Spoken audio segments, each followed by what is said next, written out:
just want to talk about what's been happening over the weekend, because as we've seen over the weekend, we've seen huge protests yet again by Black Lives Matter over the killing of George Floyd. Thousands of people marching in blatant breach, by the way, of the pandemic lockdown rules, failing to socially distance and putting their own lives and those of other people at risk. Yes, the vast majority of protesters have been peaceful, but sadly, a rather large minority were not.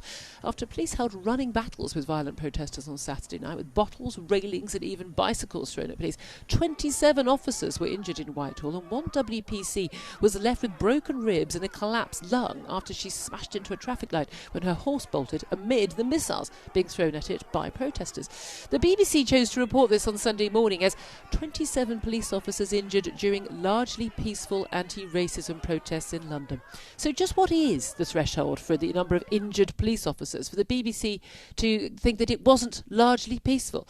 Last night we saw protesters topple a statue of Edward Colston, a 17th century slave trader in Bristol, and drag it to throw it into the nearby harbour, while police chose to stand by and do absolutely nothing.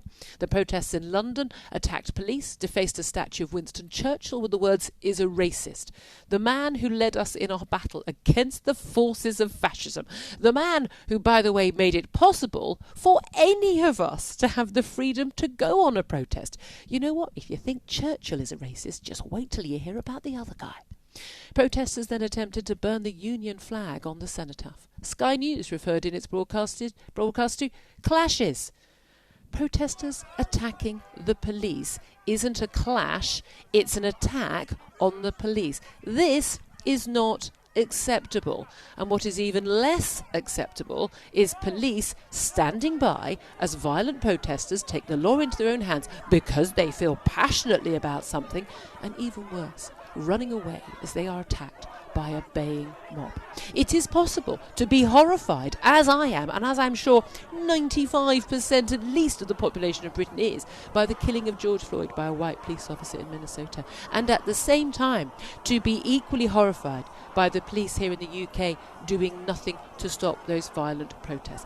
I don't even know what the protesters want. They tell us Black Lives Matter. Well, of course they do. I know that. We agree with that. Of course they do. They say they're appalled by racism. Yeah, me too. They say they're appalled by police brutality. Yeah, me too.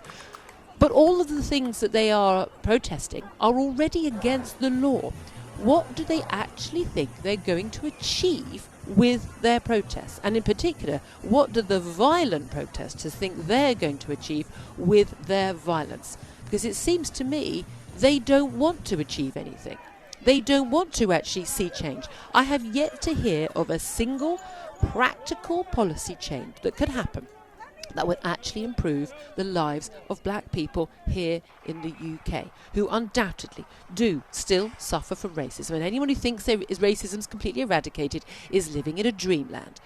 But to pretend that we are in the same situation as with police brutality in the United States, to pretend that we are in the same situation as when we had 17th century slave traders with statues to them, is also a nonsense. And it is time for the authorities, the police, our politicians from all parties to stand up and speak out against this violence and say enough is enough.